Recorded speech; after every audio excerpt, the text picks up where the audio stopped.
My name is Paul Messersmith-Glavin. I was born on June 16th, 1964 in Chicago, Illinois, and I currently live in Portland, Oregon. I grew up on the north side of Chicago. My mom was from a working class Polish family, and my dad was Irish Catholic and Scottish. He came from a broken home. His mom and dad were in the Irish gang in Chicago. That's kind of a long discussion in itself, but he didn't really know his dad. His dad was in the O'Banion gang and was upstairs at the flower shop when Dean O'Banion was assassinated by the Gemma family in 1924 and had to go underground. So it's a long story. I won't get into much, but so they got married, and I was born in Chicago on the north side in a kind of multi-ethnic working class neighborhood, mostly Asian, Puerto Rican, Irish, Polish, German working class folks. We were raised Catholic, so we grew up in the first floor of a two-flat, kitty corner from the church, Immaculate Heart of Mary Church. And the grade school is at the other end of the block, so it was like a 2-minute walk. So yeah, I was raised Catholic in Chicago by Elaine Pollack and John Glavin. They got divorced when I was 6, so it's a broken home. My dad disappeared for a year, and my mom went to work full time and went to school, and I took over raising my brother and cleaning the house and took on all the responsibilities to help my mom work full time and go to school and stuff. So eventually we started seeing my dad on weekends, but yeah, it was a rough childhood. I think my dad's probably responsible for a lot of that. He didn't really discriminate in terms of what movies he would take us to see. And, you know, when I was 4 years old, the Democratic Convention happened in town, and my cousins stayed with us. My older cousins were involved with that. And then in 1972, I remember McGovern was running for president, and I really liked what he had to say. I was 8 years old, and I remember watching the Democratic Convention and watching McGovern and hearing about Watergate and Nixon, and then talking to my dad about these things when I was pretty young. And saying, like, you know, Nixon's a crook, right? And my dad's like, yeah, he certainly is. But like the majority of the country just voted for this crook, this asshole, you know, this guy that's not a good guy. And McGovern's saying good things, and he didn't win. And like, what's up with that? So yeah, that was kind of my earliest political memories, was watching the Democratic Convention, and I watched the news and stuff when I was pretty young. I think like when I was about 15, I first went to a anti-draft thing that was going on in the park downtown in Chicago. I remember I couldn't wait till I turned 18 so I could become a draft resistor or a selective service resistor, and refused to register with selective service. So that was a big thing at that time amongst young people. There were like newspapers and resistance networks and stuff like that. And there was this event that had people tabling, and first time I saw a reggae band and a punk band. And so there's bands and political groups and speakers and stuff. And I was 15. I remember just being really entranced by that, and really, as a young person too, you know, it was close enough to the 1960s, so I would see things on TV, and was influenced by the counterculture, which was in the background, and all that.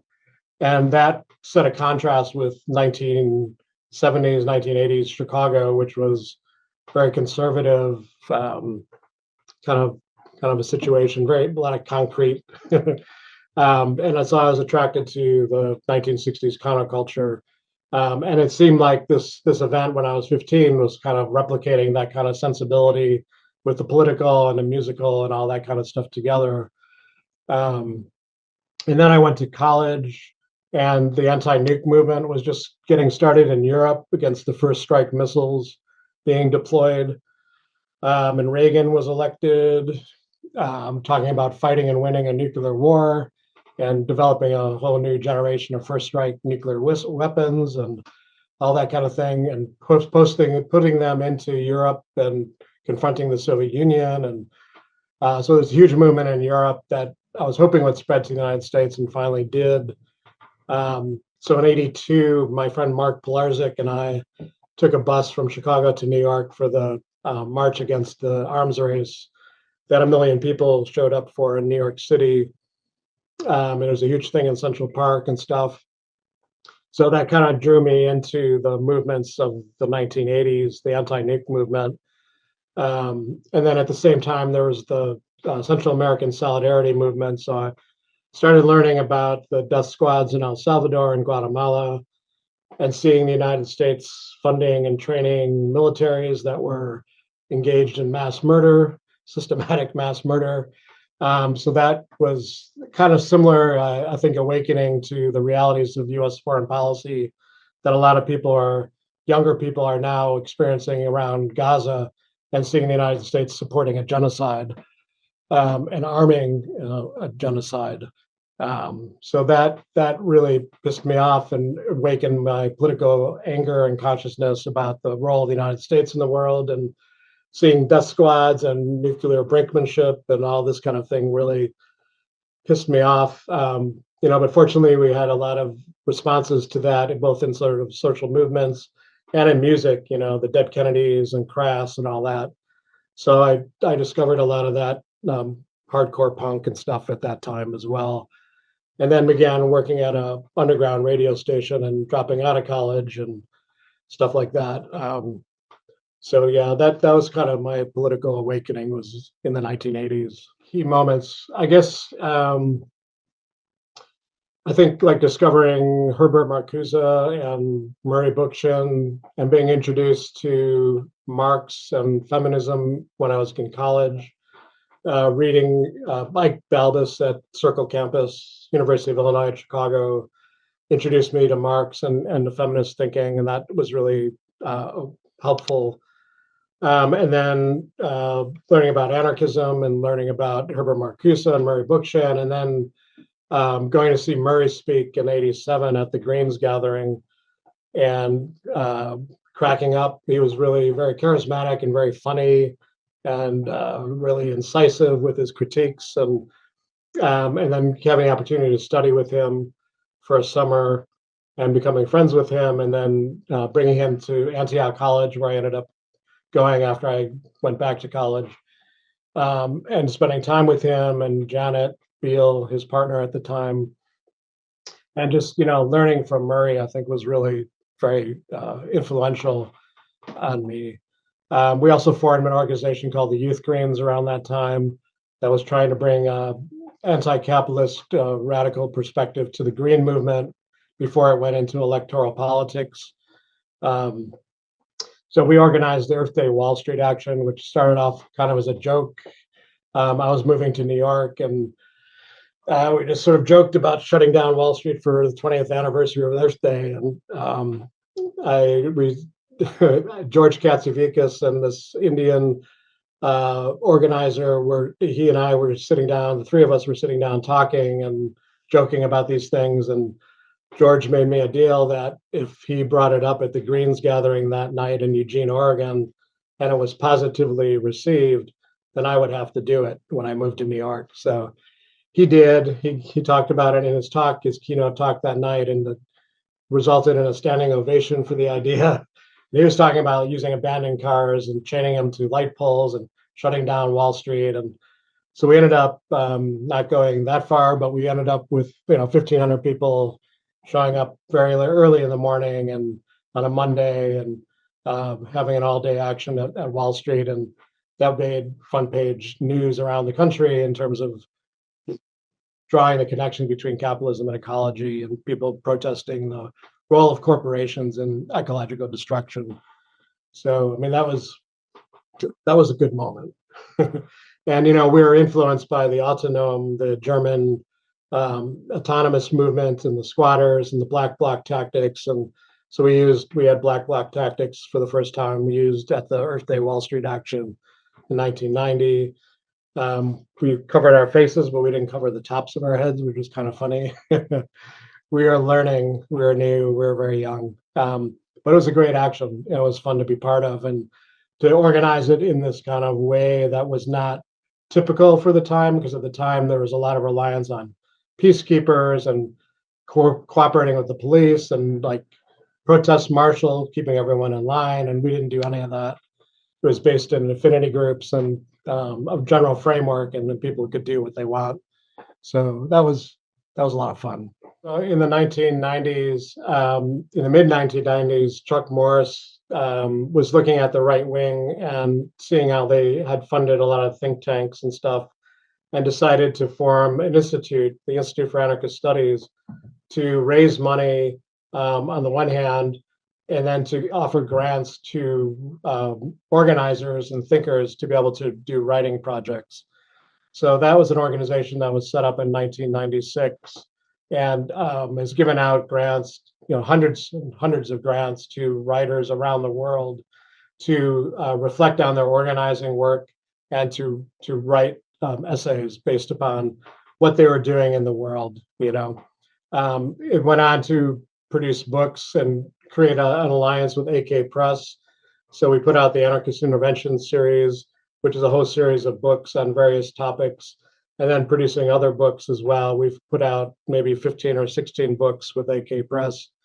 I was part of that institute for the first 25 years, and they're still going. And this year, most recently, they gave out $12,500 to not only writers, but also people producing videos and podcasts and things like that. So they've expanded what they support beyond the written word to include audio and visual expressions of anarchism as well.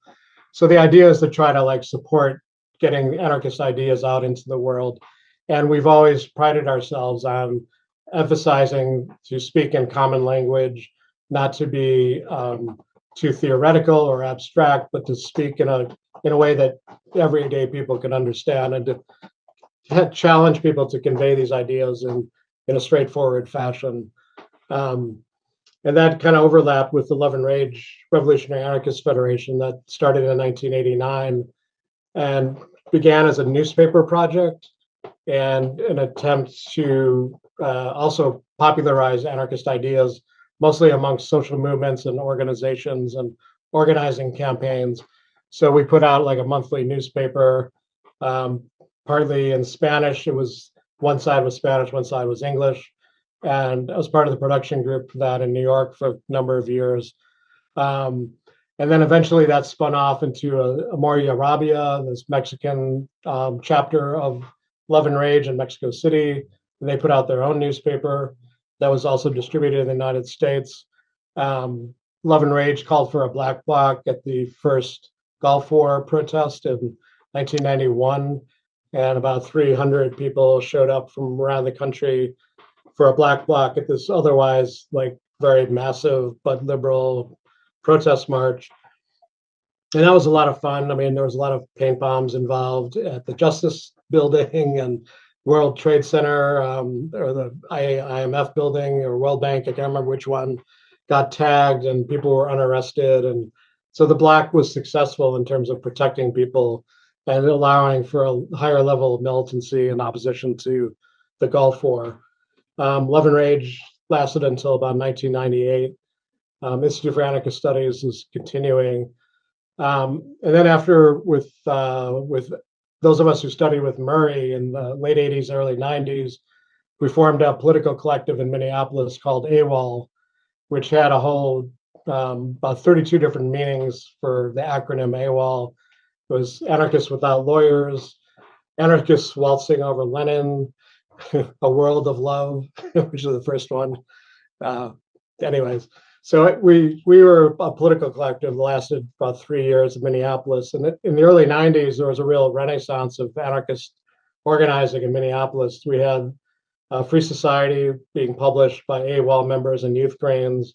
We had Profane Existence, which was an anarcho-punk zine that was coming out, or really a newspaper. The Blast grew out of Profane Existence, and that was a more explicitly political paper. There was the Emma Center, which was an info shop, and then Powderhorn Co-op was a collectivized co-op that fired the boss and formed a collective in the workplace. I was part of that, and several of us from AOL were part of that. And then we had TCAF, the Twin Cities Anarchist Federation, which was a grouping of all the different anarchist organizations in Minneapolis. And also we was ARA, Anti-Racist Action was there, the Baldies, an anti-racist skinhead crew. There was Tornado Warning, a lesbian anti-imperialist organization. And at that time, we worked with the communists, even though we're ideological enemies in many ways, but we came together to oppose the Gulf War and to work on different issues going on in Minneapolis at that time. And the way that community took care of each other and had a real sense of camaraderie and was distinct from later kind of attitudes and stuff that I've experienced here in Portland. I was involved with Occupy Portland in 2011, and then Hella 503 is a political collective that grew out of that. And we did work together for 5 years after Occupy. But Portland, the radical scene really turned in on itself and kind of destroyed itself after the decline of Occupy. Social movements in decline often will start sniping at each other and blaming each other and disintegrating. And a lot of people were really burned out and driven out of movement organizing since then. But in the years since then, Trump got elected, and then the Proud Boys started coming to town, and Patriot Prayer up in Vancouver, Washington started holding rallies in Portland. So we had to respond to that, and that pulled people together.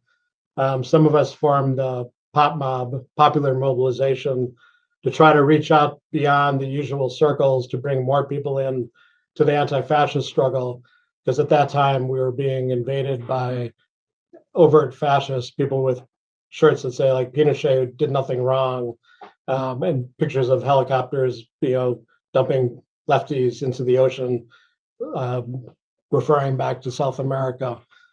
Anyways, so we turned out more people to confront the Proud Boys and Patriot Prayer and these other neo-fascist organizations.